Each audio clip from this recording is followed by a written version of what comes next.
Now we're going to talk about intrapartum complications, problems in labor and delivery, and how to manage them as a nurse, how to identify and how to manage. These are the objectives. The abnormalities that may result in dysfunctional labor will be discussed. The risks for maternal and fetal risks associated with premature rupture of membranes. Premature rupture of membranes means that the water broke before labor started. It does not mean it broke in a preterm. It just broke before labor started. Analyze factors that increase the risk of preterm labor. Explain maternal and fetal problems that may occur with pregnancy beyond 42 weeks. Describe common intrapartum emergencies, explain the therapeutic management of each intrapartum complication, and then apply the nursing process to the care of women and families with these complications. First, we'll talk about dysfunctional labor. Normal labor is labor in which progress occurs. Dysfunctional labor, they have contractions, but there's no change in the cervix. There's no progress of labor. That's what dysfunctional labor is. Dystocia is a term that's used to describe any difficult labor or birth. And if dysfunctional labor doesn't resolve, or if the baby or mom start to decompensate, what might be indicated? How do we deal with decompensating mom or baby? That would be a C-section if we can't get them delivered vaginally in a reasonable length of time. We talked about the 5 P's of labor in a previous section of slides, so we're going to just discuss each one of them in the focus of dysfunctional labor. And there may be a problem with that little passenger. That baby may be a macrosomic baby, which is larger than 4,000 grams. That means that because of this, the head or the shoulders may not fit through the maternal pelvis, and so those babies just aren't going to make it out vaginally. Because of the large size of the baby, the uterus is larger than it normally would be, and therefore contractions may not be effective because of the overdistended uterus. Another problem with that passenger would be what's called shoulder dystocia. And if you can look at this shoulder dystocia YouTube slide when this is done, I think that will help you see the problem with that. But that's where the head comes out and then the shoulders are like not wanting to come out. We call this, what you'll see is the head come out, and if you remember, it's supposed to extend, right? Extend outward. Well, in shoulder dystocia, that head cannot distend outward. It smooshes back into the pelvis. We call that the turtle sign. The head comes out, and then bam, it retracts back because the shoulders are pulling it back. They're too wide to follow. This is a very frightening actually situation, and there are 2 things that we do to help deal with this, and this is the nurse's function. Robert's maneuver is where we pull the legs, the mom's legs back as knees to their ears as best we can.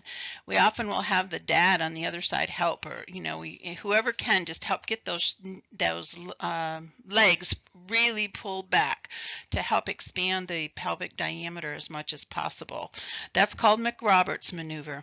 The other thing that we would be expected to do as a nurse in this room in this situation would be suprapubic pressure, and that's where we literally, you get knees on the bed. You're on the bed with the patient on your knees, and you're pushing straight down on that pubic bone. By doing that, you're trying to literally push those shoulders more together, and which decreases their diameter a little bit and hopefully enough to get that baby out. So the nurse plays a very important role in a shoulder dystocia situation. Some are pulling those knees back, someone else is pushing down on that pubic bone. Once the baby's born, it needs to be checked very carefully for broken clavicle, okay, because that could be a fracture. And honestly, of all the complications with this particular situation, that's the one, if you had to pick one, that's the one you want, because these shoulders the clavicle will heal quite easily. We just have to identify it and stabilize it so it has time to heal. So we don't want that to happen, but it's certainly treatable. The abnormal fetal presentation or position, we mentioned that earlier when we talked about Leopold's maneuvers, but when that baby's head is looking up instead of down, that occiput of the baby, you see here in this mama, okay, the baby's head, that occiput is hitting against her tailbone, and those are very difficult labors to deal with. They're very painful. And that baby can deliver, it can deliver vaginally. It just takes longer to push it out, and it is much more uncomfortable. What we do to help manage that is the hands and knees position. As you see here, we do a lot of rotating from left to right on the bed as they pushing in the side position. We're doing everything we can to get that baby to rotate. Deflection abnormalities. Remember, we talked about how that fetal head needs to be flexed, and if the head is not flexed, that baby's not going to fit. So they will be a C-section. If there's a face presenting, those little babies will be a C-section, but they're going to have very bruised faces. Those little faces look so sad when they come out because it's just, they look so bruised. Well, they are bruised. Breech presentation, we mentioned as well that the obstetricians nowadays don't really do breech presentation deliveries because they're not trained in that. But there's going to be a time or two in anyone's history, if you become an L&D nurse, where you're going to see a breech delivery because they couldn't get to the OR fast enough. And so the concern is, of course, the body comes out and the head gets stuck. So, of course, that's why they don't want to do a breech delivery, because they don't want that head to be stuck and nothing you can do about that. So, I mean, not all breech babies will have that problem. My daughter delivered her baby breech and she just slid right out. But it's important to know the size of the baby and the size of the mama's pelvis before making that decision to do a breech delivery. And some of your older OB docs will still do breech deliveries because they're trained in them. Only 3 to 4% of babies remain breech at birth. The complications would be that fetal injury, of course, hypoxia if that head gets stuck, and then the umbilical cord may prolapse. Think of the baby's head as fitting into the uterine. Yes, here's we draw a uterus again. Okay, here's the uterus and the cervix. If that head is down, that cord is not as likely to slip through there. But if you have the head up here and all that's down there is little skinny arms and legs, that cord has a better chance of prolapsing in front of all that stuff. So you see the difference in why the cord prolapsing is more possible with a breech. Management, prenatally, preferably not in labor, because once they're in labor you can't do this because the uterus is pushing down. But the management is to try to turn that baby to a vertex position prior to labor. And that's what I had to do. My daughter was breech, and we did a version on her, so I could deliver vaginally. So, and she fortunately stayed down after we turned her to vertex. So there's different ways to manage that, but once they're in labor, you're stuck with what you got. A C-section, of course, would be the birth choice of preference for OBs because they don't do them very much. If active labor and birth is imminent, however, the doctor would attempt to do a vaginal delivery. And just know that when a patient is progressing really well and without any complications in dilatation, they're most likely going to be able to deliver vaginally. It's those that have the slow labor that you suspect something's not quite right. Multifetal, more than one baby in there, twins, triplets, etc., etc. As that, again, as the uterus is overdistended, that contractions are not as functional because of the overdistension of that uterine muscle. And they have a high risk for postpartum hemorrhage because of the same atony. That what doesn't help the baby, this atony that causes the baby to not get pushed out is the same atony that prevents contraction of the uterus afterwards. So they are at risk for hemorrhaging. The management for twins, C-section is going to be mostly what they decide to do. Twins may be vaginal if they are both head down. Now, if one's head up and one's head down, they're going to be a C-section. I had a patient who had twins, and the first baby delivered beautifully head down. The second baby was sideways, so we could not turn it to get it head down, so she had a C-section with that little sideways baby. So fortunately, she did not need stitches down below because she delivered intact, because that way she didn't have 2 sets of incisions anyway. Fetal anomalies may impede or prevent normal descent of the fetus, and examples of these are hydrocephalus, the head's full of water, fluid, and that makes the head too big to deliver vaginally. If there's a large fetal tumor, specifically at the back of the neck, that's going to impede. Spina bifida may also be a reason that the baby is unable to be delivered vaginally. The management would be a C-section and, of course, emotional support of the family in any of these situations. Twins can present in any combination of presentations. So you see, these are going to be definitely C-section. This would be a vaginal potential. They're both head down, okay? These depends on the physician and his age and training. You got a head down and a head up. Maybe he would try it. Definite C-section here. I love how they're holding each other. Look at that cord all tangled up. Do you see the potential for cord smushing and problems? That's what a concern with these breech. This one, this is probably what my patient was like, the one that delivered vaginally, and then this little stinker, we could not get his head to come down. So that's just different views of how babies can lay in there.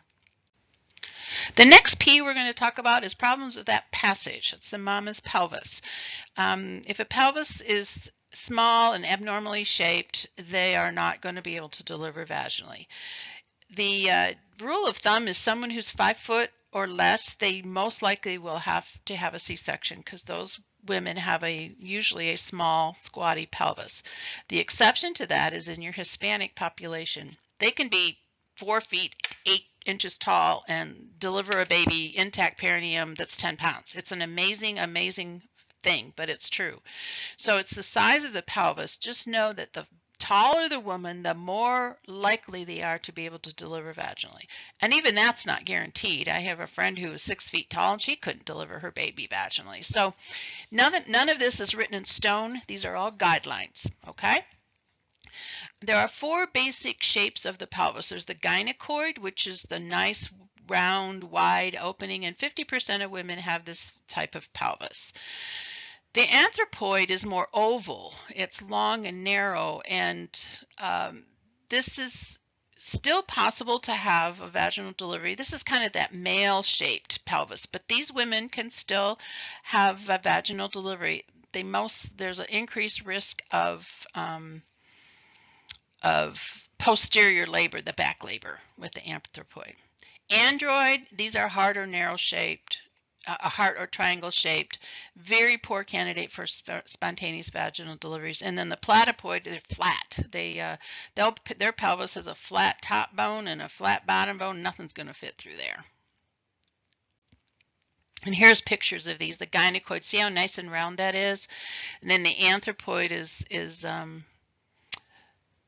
still adequate for labor, but you can see that it's just a little squattier, so they're going to have a little bit more difficulty. And because this back is wider, that's more likely where the occiput, the baby's back of the head's going to be. That's where that posterior labor comes from. Heart-shaped, they're not going to deliver vaginally. This bony prominence is too prominent. And then the platypoid, it's almost flat. They can't deliver through that. A full bladder may impede progress of labor. What a crazy thing to happen, right? It's a soft tissue obstruction, so it's important that we keep these women's their bladders empty during labor so that that baby has all the room it can have to use that space. And we encourage them to go to the bathroom every 1 to 2 hours. They must be evaluated for bladder distension every couple hours at least. And if they have an epidural, it's pretty routine to put a Foley catheter in those women that way. Well, there are different philosophies. Some hospitals will have you straight cath them every 2 hours because they think that decreases the risk of urinary tract infections. Other facilities look at different studies and decide a Foley catheter is going to be the less risk of infection. So just go by your facility policy. My personal preference is put the Foley in. I don't have to think about it anymore. It's emptying the bladder. Otherwise, every 2 hours, I got to go put it in there. So, but you do have to follow your hospital's policy. The next P is that of powers, or the contractions. The causes of ineffective contraction can be that the uterus is just not getting enough oxytocin to make it contract. Oxytocin is the hormone of labor. That's when we can give them Pitocin, which is the man-made form of oxytocin, to get their labor contractions stronger and more effective. Causes of ineffective contractions: mom's exhausted, they're fluid, electrolyte, they're dehydrated, they may have low blood sugar. That's going to affect the ability of that muscle to contract. Too much anesthesia. That's basically the epidural. Sometimes we give an epidural too soon in labor and the uterus relaxes, and then we have to get them back on Pitocin to get them back into labor again. If there's that disproportion that the baby's not going to fit, I mentioned earlier that if labor is progressing nicely, the baby's probably going to fit. But once you get that slow progression where every centimeter of descent, it takes hours, really suspect this baby's not going to fit. It should be following a normal labor curve called Friedman's curve, which I'm not going to go into, but just know that they should be dilating at a quite predictable pattern. And if they're not dilating predictably with decent contractions on board, then that baby's probably not going to fit. And we've already mentioned the overdistension of that uterine wall, making the uterine muscle too stretched to contract effectively. Hypertonic, that's where the contractions are happening too much, getting too many, and that's common, less common than hypotonic, and you're going to see it more likely in inductions where there's too much pit going in. Back off on the pit. The rule of thumb for contractions is for every minute that the uterus is tight, there should be at least a minute of relaxation so the baby can recover, because every time the uterus gets tight, the blood flow to the baby gets decreased significantly. So it can tolerate that stress in normal situations, but if you get too many contractions too close together, that baby has no recovery time. And that's what hypertonic dysfunction is all about, is too many contractions and the baby does not have time to recover. We will eventually really put that baby at risk. They happen, the uterine contractions, if they're uncoordinated, erratic, painful but ineffective, the uterus needs to contract from the top down. It needs to start at the top, the fundus, and contract downward towards the cervix in order to open it up. If it starts in the middle, if the contraction of the uterus starts in the middle and then it goes downward, you can see there's not as much uterus to help push it down. Let me show you this one. All right, here's our uterus. The contraction needs to start from the top and go down. That's how that'll open up. If the contraction is a middle and starts to go down, do you see how there's less pressure to help dilate? You've got all this space here that's it's not being used as far as helping promote muscular dilation of that uterus. So we need to start these women on pit, which Pitocin will create that contraction to start here and go downward. That's the benefit of external Pitocin being used via IV. The management for these hypertonic, we want them, they're usually in a lot of pain, which is really annoying because they're not getting any benefit from their pain. So I would often just wipe their contractions out with some narcotic, let mom rest, and then start her on pit, and we start over again from scratch, basically. So that was my preferred method of treatment for this. Others, can do the shower, the bath. That's all really good. It's anything to help, but I wanted my people comfortable, and then let's start over. The epidural often will help that too, because that relaxes the mom and the uterus. So it's another method. There's many ways to deal with it, but just know they're not effective. They need to be dealt with. You can't let it go on. wear your mother out for no purpose. Then we're into the P, the powers P, and that's where mom she's exhausted and can't push. Generally, that becomes the biggest problem with an epiduralized patient is they can't feel the urge. They don't know where to push. And so sometimes we will let that epidural wear off a little bit so they start feeling the way the baby's pushing down and they can help that baby push properly. Maternal exhaustion is another common reason moms have tired pushing, especially when they've been pushing 2 or 3 hours, which unfortunately does happen sometimes. And I've never seen this. Most women are like, get this baby out. So I'm not sure about that one, but it could be that they don't trust their body or they are afraid to poop. That's probably where this actually comes from, is they're afraid to poop. Well, if you're pushing right and you have stool in the rectum, you're going to poop. And we need to get them over that worry because otherwise they'll never deliver the baby. So it's best to be cleaned out when you're in early labor anyway. Get done, get it out of there. The management for ineffective pushing is to correct the cause, change position, just to educate them, reassure them if they're going to have bowel movement, if there's anybody in the room that they are embarrassed to have a poop in front of, that person needs to leave the room. And sometimes the forceps or vacuum might be used at the very, very end, not early, very, very end. These are some, this is that suprapubic pressure I mentioned to deal with shoulder dystocia. Do you see how she's pushing down on that pubic bone?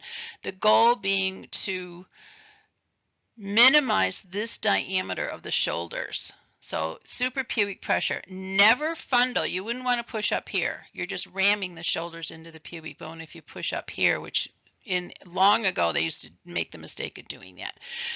Now what we do is we push on that pubis to squat that diameter as much as possible. This is McRoberts, getting these knees back as far as possible. The risk of injury to the mom does exist because sometimes our hips just can't. I mean, our hips are very, very flexible when we're pregnant with all the elastin and relaxin hormones going on, but we can still cause tendon damage if we push back too far. But when you have to determine or decide between a baby that needs to come out and the shoulders are stuck and injuring the mother, we're going to get the baby out and then we'll help the mom later. We'll deal with whatever's left. Usually, I have not seen too many of those types of injuries in the mom, but just be aware we've got to be as careful as we can and still get that baby delivered. Psyche, this is that final P. Some women will be very, very frightened when they are in labor, and that frightened and inability to relax can prevent them from dilating. And so we need to really reassure them and let them know that they're in a safe environment, and we have pain medication, we have that they can do it. They need reassurance that they are able to do this. So our considerations are trusting rapport, physical comfort, accurate information, and analgesia to help deal with the fear and let them trust in their bodies. There is dysfunctional labor of prolonged versus precipitate labor. Prolonged labor results from problems with any of those factors in the birth process.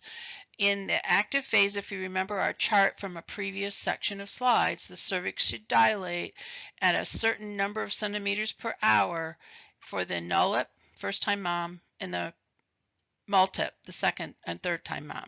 Descent should also occur in a fairly predictable rate. So if they're not following this general rule of thumb, then we have to be suspicious that the labor is dysfunctional. We got to figure out what's the problem and fix it if we can.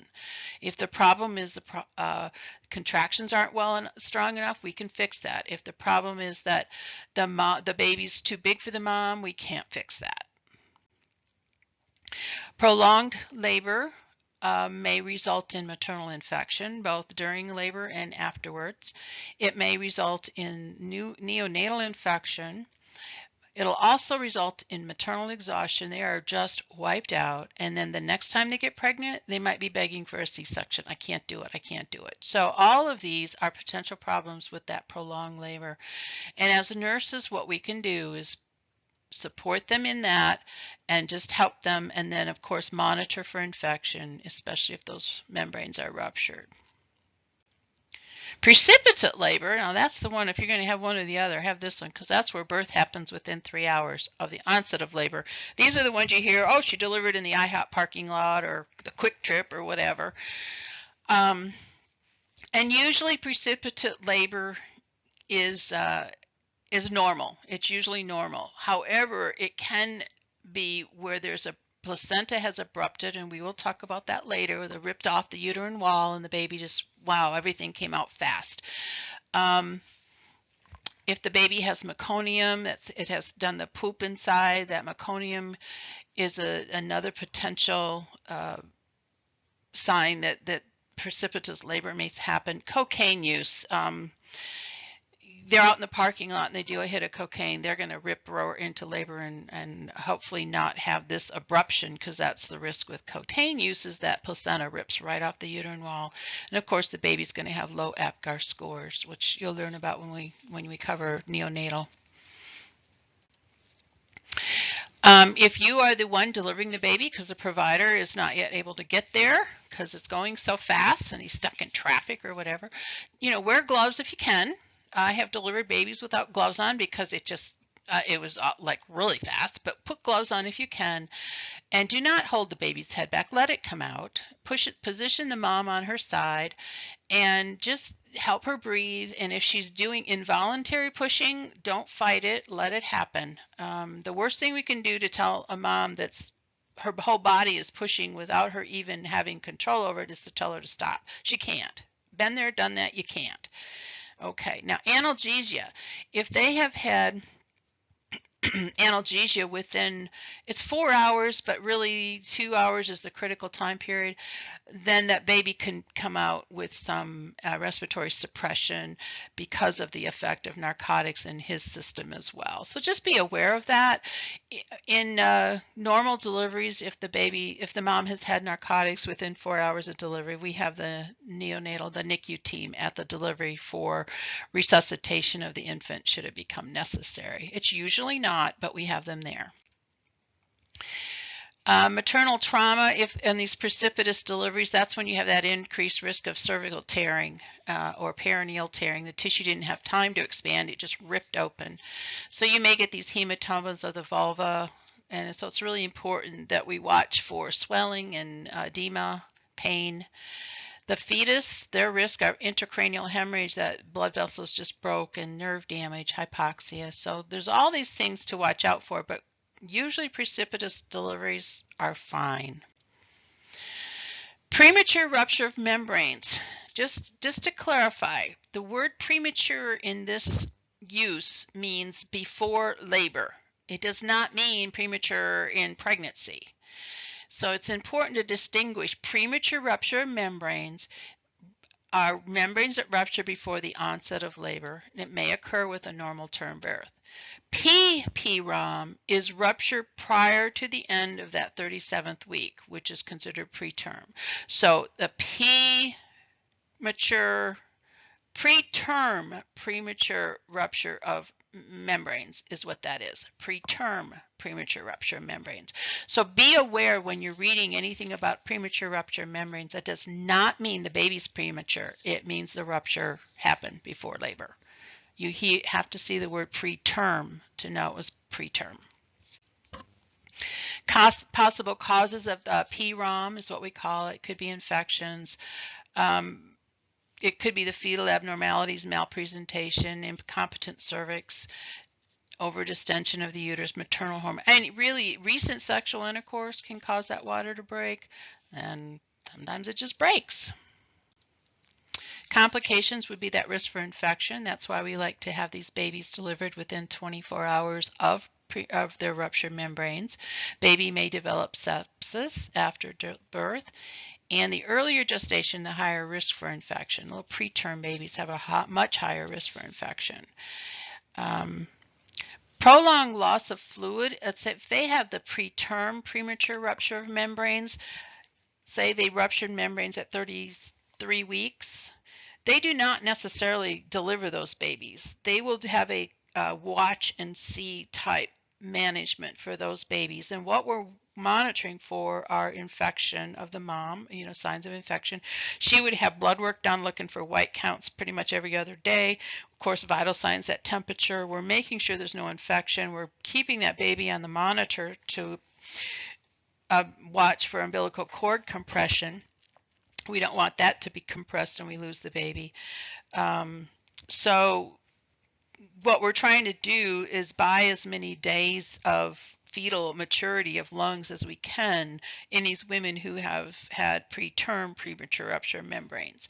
So if we can get them to 34, 35 weeks, we're pretty happy. We're good with that. So don't expect that every preterm premature rupture of membranes patient would have be delivered right away. We are going to try to get them to a healthier gestation, monitoring all of these things. Meanwhile, the management, depends on the week's gestation. If they're 36 weeks, they're going to let them deliver. If there's already the presence of infection or if there's any other compromise going on, they're not going to wait. But they will eventually induce labor when they're closer to term and get that baby out. So, general rule, risk for chorioamnionitis increases after 24 hours. Delivery becomes more urgent. Preterm gestation is less than 38 weeks. So the physician would consider the gestational age, the amount of fluid remaining. If there's still a fair amount of fluid, they're going to let it go. And like I said, we have them drink a lot of water or have IV fluids to try to increase the amount of fluid in there, keep it as buoyant as possible. And then they would do fetal lung maturity testing. It's called a LS, L as in lecithin, sphygmomyelin, I can't say it, but it's S, sphygmomyelin ratio needs to be 1 to 2. And so once they test the fluid for that, the amniotic fluid for the LS ratio, and it's mature, they'll deliver that baby. And of course, presence of infection, they deliver the baby no matter what gestation it is. Requires that sterile speculum exam. We've already covered this. We want to keep our fingers out of there afterward. Avoid vaginal exams because anytime we check them, we increase the risk of ascending infection. So we do not check these patients vaginally. The physician or provider may order antibiotics to help prevent infection, and it may stop the infection that caused PROM if that was the causation. Infection can cause the water to break preterm. So as a nurse, what do we need to do? We need to assess for the signs and symptoms of infection, and you should be able to list these. Antibiotics, give them as ordered. Monitor that baby via monitoring. Prepare for home management if indicated. Most of these women don't go home. We don't trust them and do not put our fingers in there. If we do send them home, which I don't know that this would ever happen, these are what we need to teach them. Nothing in the vagina. Do not stimulate the breasts because stimulating those nipples can cause oxytocin, which is the hormone of labor, so no breast stimulation. They must be taught to take their temperature every 6 hours and report if it starts to climb. Basically bed rest with bathroom privileges, and then pay attention to the amount of fluid. Is it increasing? And if you're getting contractions, are they increasing? And then strict follow-up. But they're not going to go home. I'm pretty much going to guarantee you that. Preterm labor, another complication. This is labor that occurs after the 24th week, but before the end of the 37th week. And there are no adverse maternal effects. This is all about the baby's lung maturity and infection risk and all that happens preterm. The associated risk factors for preterm labor, bottom line, we don't really know. We don't know. It just happens in some, doesn't happen ever in others. Possible things that can influence it can be infections here, diabetes, chronic hypertension, drug abuse, and the mom is definitely going to be a risk factor. If they've had assisted reproductive technology, the in vitro and fertilization and stuff, they're at increased risk for preterm labor and need to be watched very, very closely.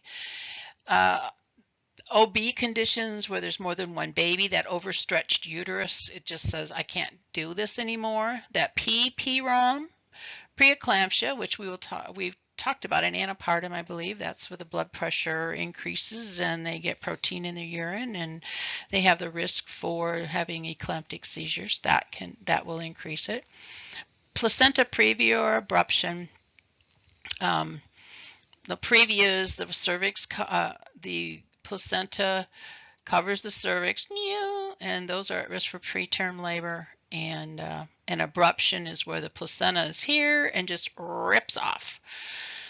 Usually short cervical length, unusually short cervical length. So someone with a squatty cervix that's not nicely elongated, they have a risk for preterm labor. Fetal conditions would be intrauterine growth restriction. Okay, they're just growing puny for whatever reason. It could be back here up to this blood pressure problem that's growing. Anything that's going to decrease oxygen to the baby will increase the risk of IUGR. Nutrition, cigarette smoking, you name it. If it decreases mom's O2 levels, it's going to contribute to this problem. If there's inadequate amniotic fluid or fetal anomalies, those are also risk factors for preterm labor. Inadequate prenatal care, they haven't been properly monitored, so they're at increased risk simply because we've not been able to help them reduce risk factors. Domestic violence, always consider that if you come in with someone who, we need to always evaluate our women for their safety in home. The signs and symptoms of preterm labor, they're usually more subtle. They're kind of like, just don't feel, or they may not feel anything unusual at all. We do a vaginal exam and their cervix is dilated. Remember the definition of true labor? True labor is the cervix changes. So if that cervix is changing, even if they don't feel contractions, she's in preterm labor, okay? The baby may feel like it's balling up in there. They might get menstrual-like cramps. So it's not definitely a contraction that hurts. It's just kind of annoying. They might have a feeling of pelvic pressure down below that's new, and change in the vaginal discharge. It gets more and they get bloody and watery. It's like, what is going on? And then that cramping with or without diarrhea, and they just don't feel right. They need to be evaluated and checked for preterm labor concerns. How to prevent it? We have early and regular prenatal care as advised. Reduce the risk factors. Urinary tract infections, they're very common around 20 weeks. So if I had somebody with a lot of uterine irritability around 20 weeks, I'm going to do a UA. And frequently it was a UTI starting. Adequate nutrition and hydration, of course. Teach the woman and her partner symptoms to watch for, and then get early treatment if they're concerned. Because you can stop contractions before they you have better chance of stopping contractions if you catch them early. Home care. Keep well hydrated. When you think of the summer months or people going to sporting events and they're out in the hot sun, it's really important to drink a lot of water. Dehydration can cause uterine cramping. Sometimes that's all we need to do to make those contractions go away is get them rehydrated. So really teach them well on making sure they get enough fluid intake. Empty the bladder frequently. If you got to go. Don't hold it in there because that's going to increase uterine irritability. Limit the physical activity as ordered. They may have them do vaginal rest, which means nothing, no intercourse, nothing. Sideline position when at rest, and palpate for uterine contractions for an hour twice a day, and then as needed if they are at risk. Palpate with the hands, their own hands. Our management is to identify and delay birth until we have fetal lung maturity.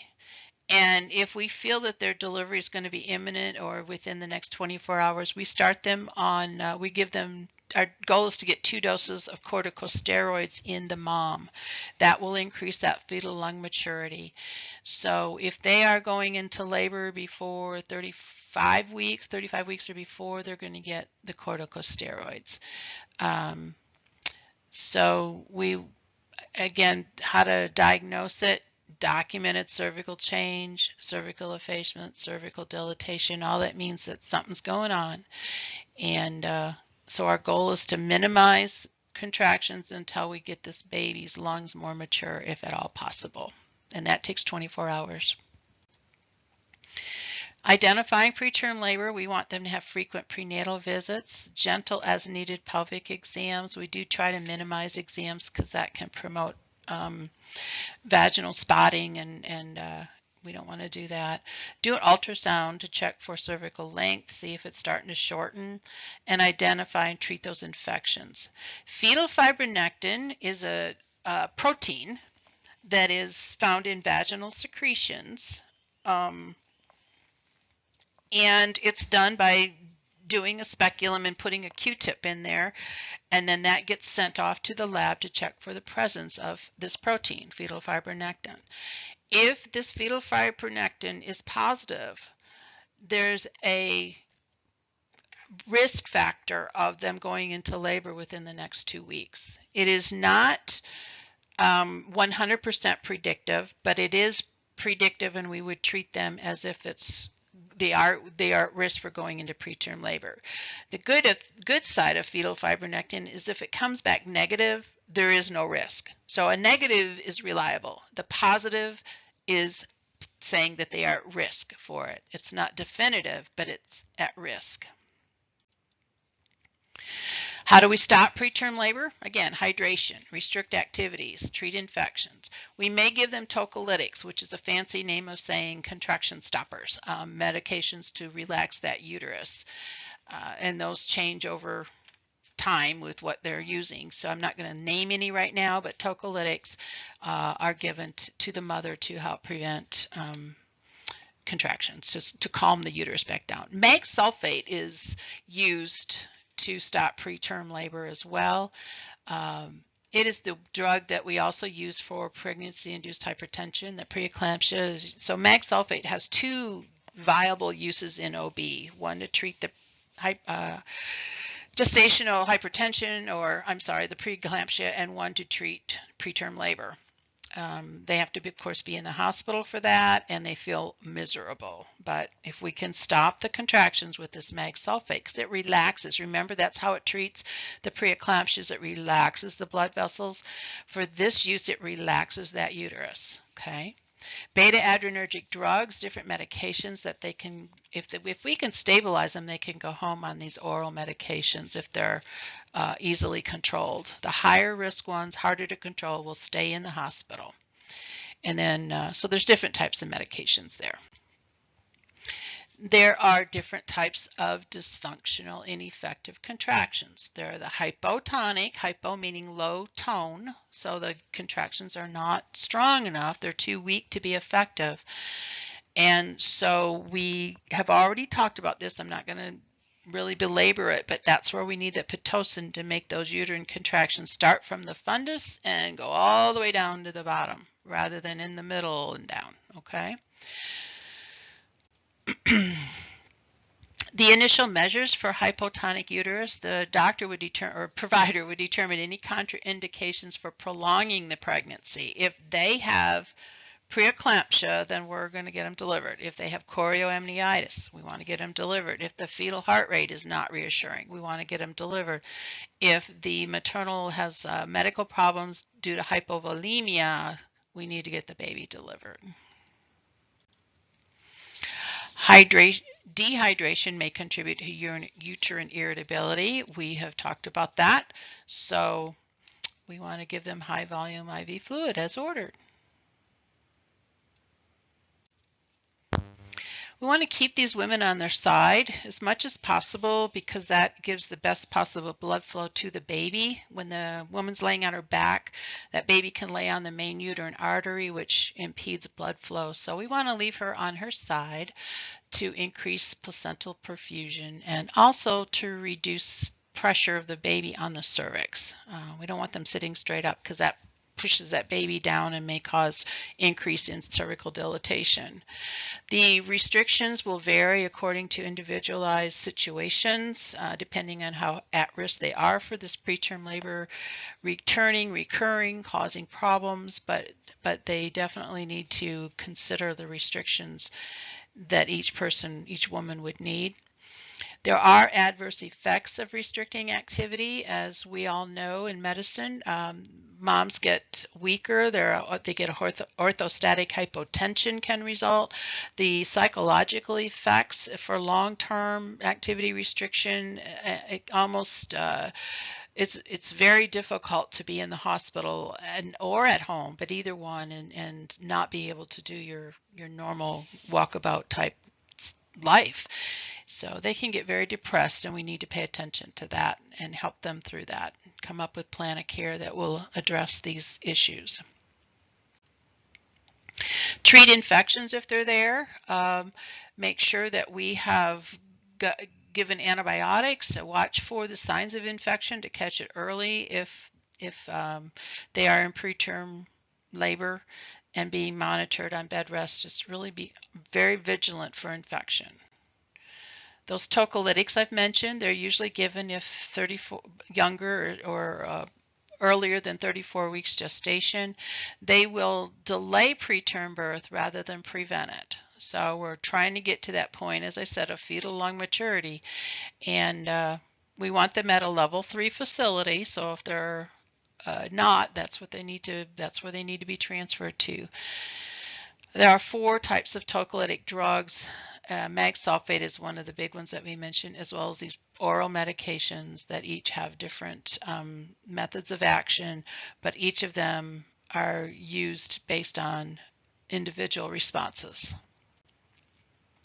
Mag sulfate, you're given the initial dose IV, you're giving a loading dose, 4 to 6 grams over 15-20 minutes. Just really pump them full of mag, and then we maintain them at 1 to 4 grams. Usually 2 grams an hour is kind of stable, and then we continue that as long as it takes to get no contractions more than 4 to 6 an hour. And then we want to wean them off the mag and change them over to the oral tocolytic. So our goal is to get them off the mag but keep them out of labor. The beta-adrenergic drugs, these change. They keep making progress in medication, so I don't want to talk too much about these because these may be old by the time you see this slide. But most of the medications used to prevent preterm labor or treat it are used for other things, and they've just decided they also work for here. Like breathine, it's not approved for preterm labor, but it works. So it's got a low cost, and they use it.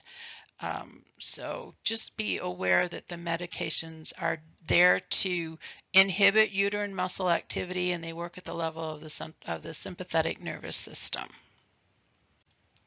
Side effects of tocolytics, they're going to get tachycardic. Oh my gosh, especially after breathing, the mom feels like she's just on high dose caffeine. Woohoo! So we have to kind of warn them that you're not going to feel like your normal self. It's going to really cause you to feel edgy, as that's what it does. It can cause pulmonary edema and dyspnea. We really need to monitor them closely for their input, output, do your assessment, listen to those lung sounds. These also are high risk for occurrence. It's just not pleasant. We do lab work to keep following them, but yeah, they need to be closely monitored for that risk versus benefit ratio thing. Terbutaline is a beta-adrenergic. It's given IV rarely, but sub-Q. They do kind of typical dose is 0.25 milligrams every 3 to 4 hours.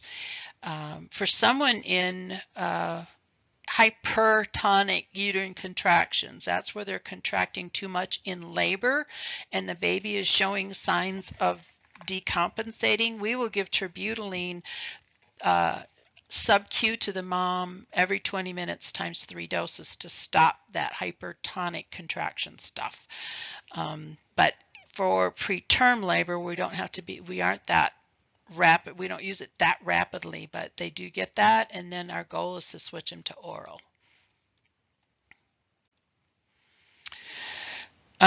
We've talked about these symptoms. They just don't feel well at all. We want to explain what to expect, assess that heart rate. Remember, always that baby is always a priority anytime we're doing anything. And so just PSIs or prostaglandin synthesis inhibitors. If you understand that prostaglandins stimulate uterine contractions, then it makes sense that the inhibitors will stop them. So indomethacin is an example of a PSI. It does have maternal side effects, as everything does, and so it's important to be aware of those. And the fetal side effects, the problem with that they have most commonly are the problems with that fetal ductus arteriosus constriction. So we need to monitor these fetuses very, very closely. Calcium channel blockers, Procardia, nifedipine is the most common. This is one that calcium is essential for smooth muscle contraction, i.e. the uterus, and so blocking calcium reduces uterine contractions. So the calcium channel blockers will inhibit contractions. And as usual, there's always side effects, just know them. We need to accelerate fetal lung maturity on those babies who are too much preterm.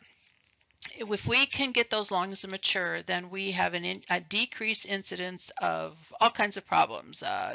Respiratory distress syndrome, intraventricular hemorrhage, and neonatal death. And there are two best steroids that are used are betamethasone and dexamethasone. These are given one dose. They're given 2 doses 24 hours apart. So the goal is to get 2 doses in before that woman delivers.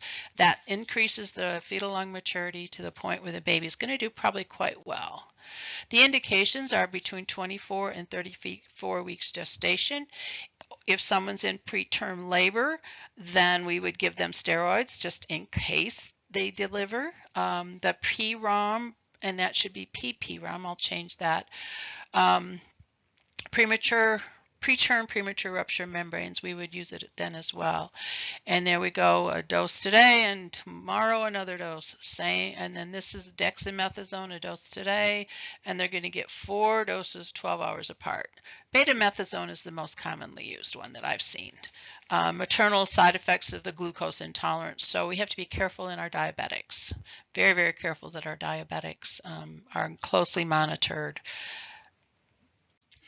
Let's go to the other end of the spectrum, the prolonged pregnancy, longer than 42 weeks. If you remember, the full-term baby is one that is delivered between 38 and 42 weeks.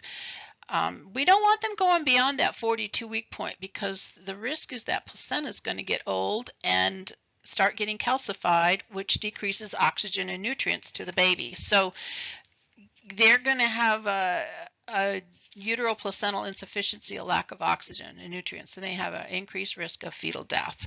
So we do not want them being held in there longer than 42 weeks because the placenta ages.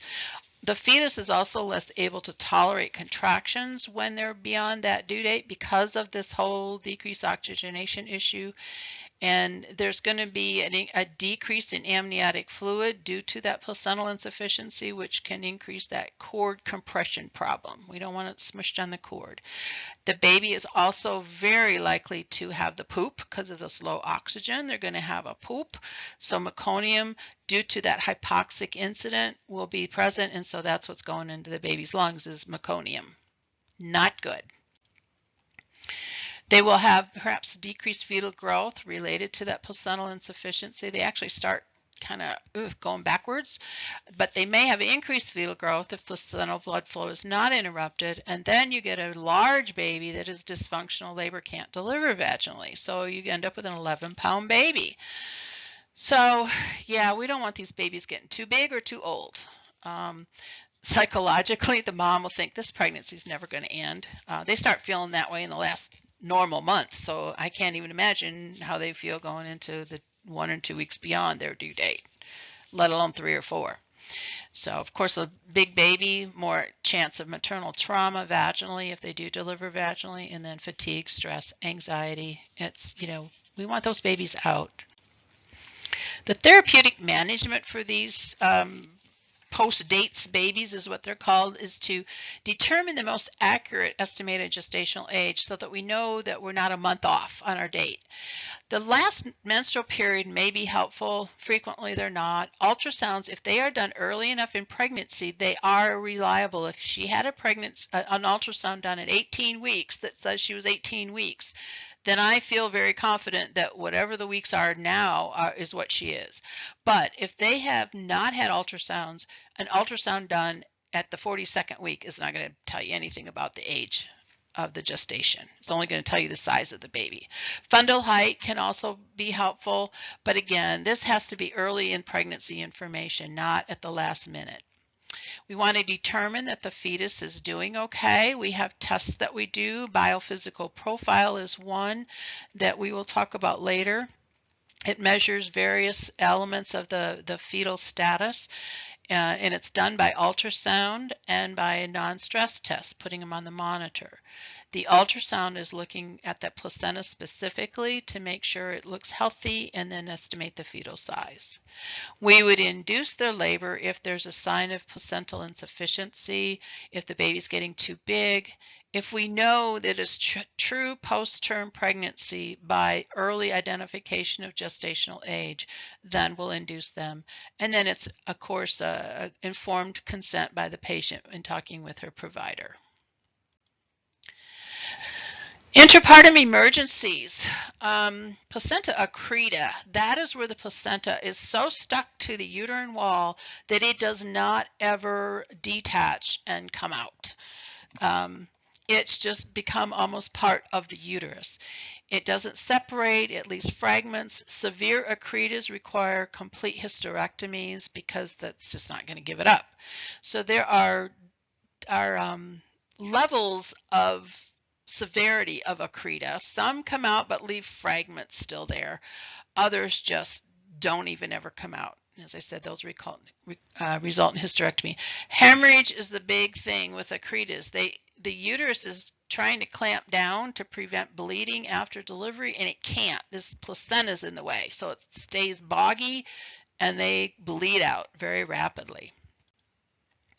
The prolapsed uterine umbilical cord, we've mentioned that. The cord slips down after the rupture of membranes and it gets compressed between the fetus and the pelvis. I've shown you one of my little drawings on that, but the etiology is where there's a poor fit between the presenting part and the pelvis, i.e. it's breech or footling. There's too much space down below.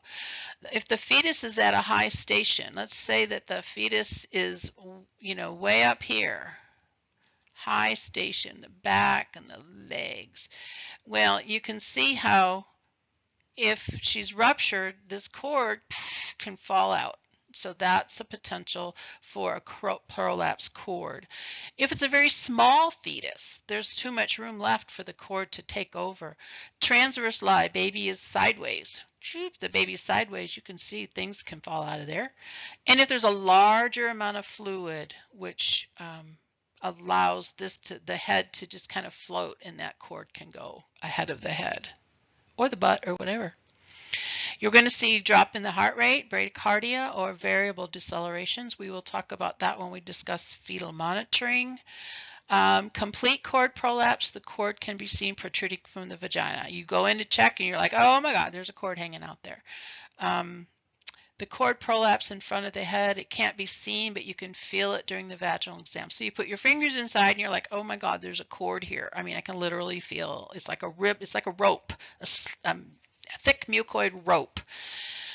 An occult or hidden prolapse is where the cord is compressed between the fetal presenting part and the pelvis but can't be seen or felt. And that's one that often will be like between the knees, and the knees are smushing it, or anything is kinking off that cord that's dropped down in there. The management for cord prolapse, if you're this nurse, you went and checked the patient and I felt a cord, you are now this patient's, you're stuck to this patient. You will not take your hands out. You're going to keep the cord, the fetal head off that cord. Your job is to push the head up so the cord has room to still pulsate. While you do that, you're hitting that call light or having the significant other hit the call light and tell them we need a stat C-section. You have a cord. So you're connected to that patient until the baby is delivered. You don't leave. You're there. That's your job. Nothing else matters. And nothing else matters to you. Someone else will get her ready for the C-section. Your job is to keep the baby's head off the cord, period. See, this is a occult. This is a hidden prolapse. Here's if you checked here, you can't feel it because it's up here, but the head is smushing it. This is the cord cannot be seen but can be felt. This is what you'll do. This is the one where you'll go check her and you'll feel the cord and you're like, oh crap. So you push this head up to give this cord pulsing room, keeping it from being kinked. And this is the prolapse. You can see it protruding out. And that's another one. You push the head up while you get someone else ready to get that C-section ready. Okay? Priority is to relieve the pressure to restore blood flow. Put your hand to keep it in, push the head up, hit the call light, prepare for C-section. Okay? That's it. That's what you do. Give oxygen to help increase oxygenation as much as possible to that fetus. They may give terbutaline if they have time, to stop the contractions. I can tell you from experience, when you're holding the head off the cord and she's contracting, your fingers are pushing the head up, her uterus is pushing the head down. And I will tell you that hurts. It hurts. Been there, done that. When you're done with these, you can't use your hands for a while because it hurts. So if you have time, if someone else has time, you're just holding the head up. But if someone else had time, they could give terbutaline to relax the uterus to stop that uterus from pushing the head down. And it allows you to relieve the pressure more easily. You usually don't have time for that though. A warm saline moistened towel over the cord if it's protruding. So if the cord is falling out, I'm going to push the head up. I guess someone else would put the saline moist towel over. I've never had a cord this kind, okay. But I guess they'd put a towel over it while they get back, but to keep the blood flow, keep warm and saline, but I'm going to keep the head off the cord. Explain to the patient, and it's quick explanations, and I would always say, look, right now it's emergency, the cord's here, I can feel the baby's pulsing, it's okay, I will talk to you more later, right now we got to get back and go do a C-section. So I'm going to do my best to say, I can feel the cord, I can feel the blood going through to the baby, it's okay, but I can't really talk much.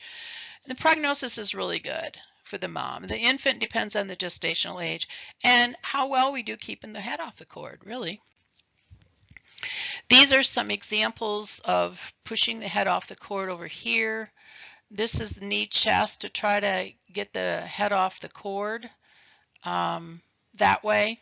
And then another one, elevating the hips. But I like knowing that I'm pushing it off. I can feel that I'm being effective. That's what I like, because you can literally feel that cord pulsing. You know, you can say, okay, we got a cord, we have a heartbeat over 100, we're good. I can feel that with my fingers as I'm holding the head off the cord. All right, uterine rupture is another OB emergency and needs to be dealt with stat. There's the complete type, which is everything, the uterus and everything just opens up into the peritoneal cavity. The incomplete type is where it's ruptured into the peritoneum, covering the uterus, but not into the peritoneal cavity itself. It's usually due to the rupture of an old scar due to a C-section. So it's not likely that someone having their first baby or their first or previous vaginal deliveries will have this. It says no signs and symptoms. What tells us something's wrong is the fetal heart rate, which you'll learn on our fetal monitoring lesson. This is a uterine rupture in the lower uterine segment right there. And I mean, the baby can still get blood. It's still getting good blood supply, but this needs to be delivered in, really as soon as quick stat as possible.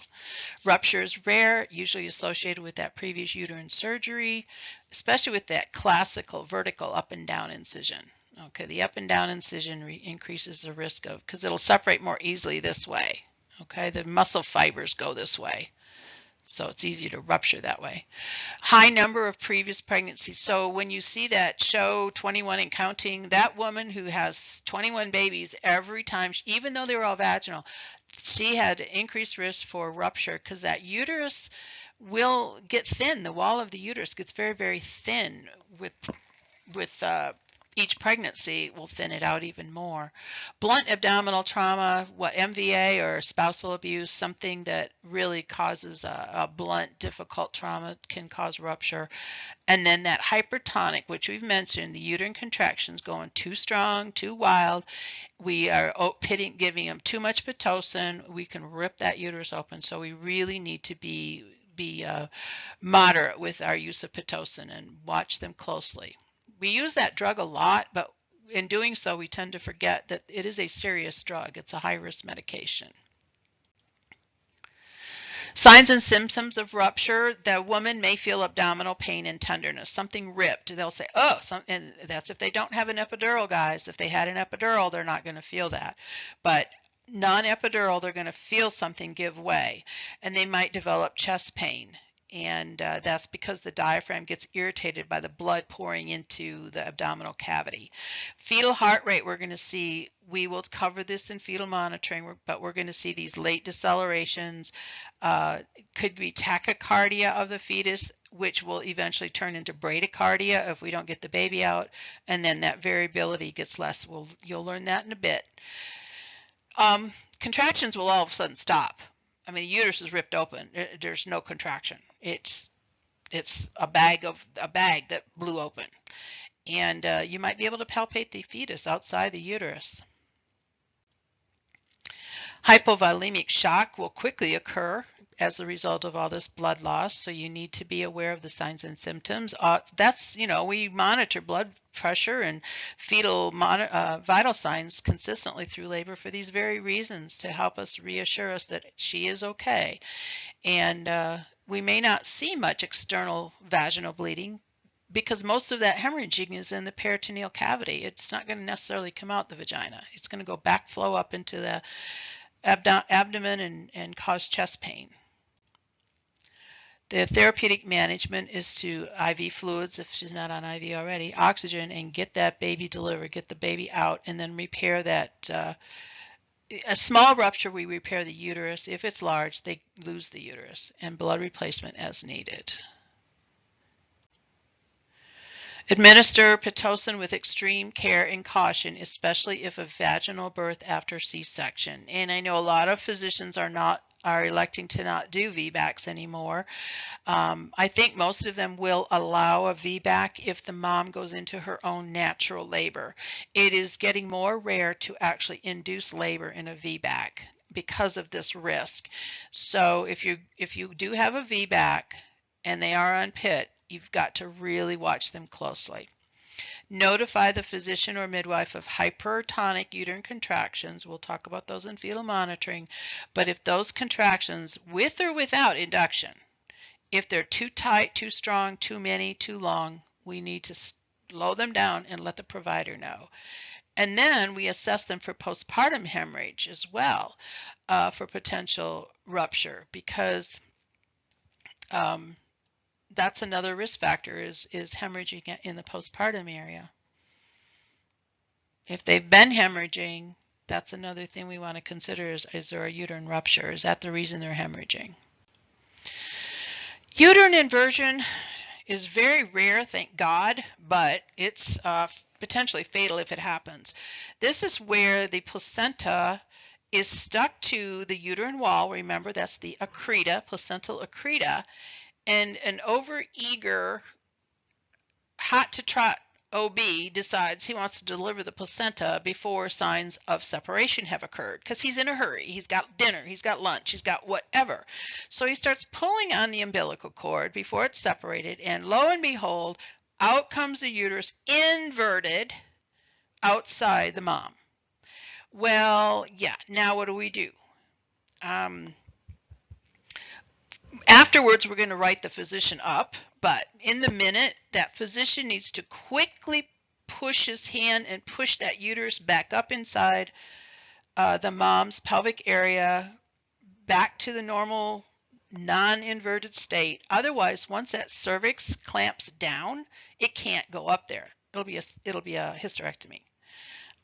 Shame on that physician. So no one should be pulling on that cord. They should be watching for those signs, the increased blood spurge and a lengthening of the cord before they try to pull. They can do gentle pulling just to see, but it should not be any vigorous pulling. If they do, see what you can do to intervene and say, I don't think it's ready yet. You know, you've got to stand up for that patient somehow without being the one holding the cord. You can't really tell, but watch these physicians. I've seen this happen one time, and I was a new labor and delivery nurse, hardly knew what I was doing.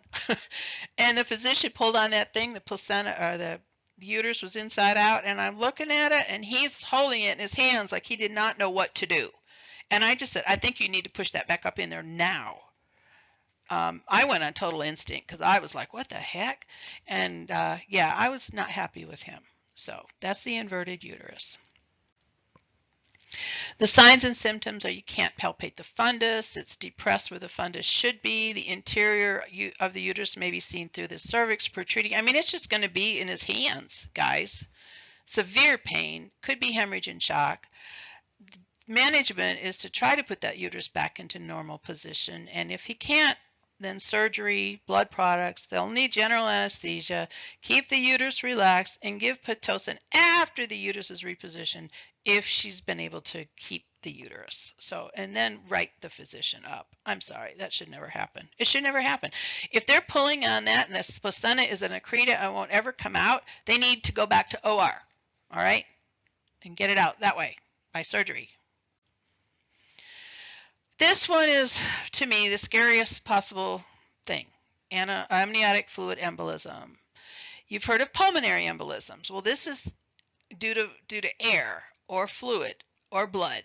This is an embolism due to amniotic fluid, believe it or not.